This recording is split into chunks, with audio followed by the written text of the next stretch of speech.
Në këto media kaq korruptuara që paguhen nga Belinda Balluku ore çast, se na tregon dëshmia e nxjerr nga Spaku, këtu koha televizive mund të fitohet edhe në këto mënyra.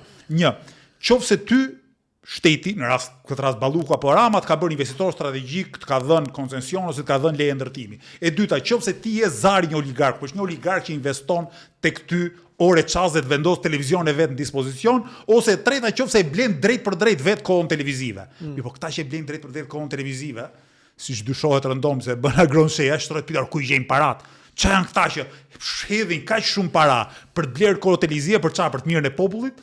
Pra harxojnë nga xhepi i tyre për të mirën e popullit? Pra ky është një sistem komplet i kalbër dhe unë jap drejt Andi Bushatit në një shkrim që pati këto ditë e lapsi që tha këtu po nuk u hetua dhe sistemi mediatik, po nuk u rrëzua dhe ky sistemi korruptuar mediatik. Bashkë me sistemin politik, këtu nuk ka për të pas drejtësi.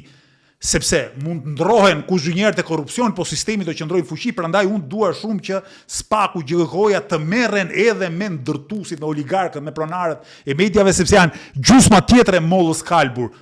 Qofse gjysma e parë është sistemi politik, Edi Rama, Balluku dhe politikanët e tjerë të korruptuar.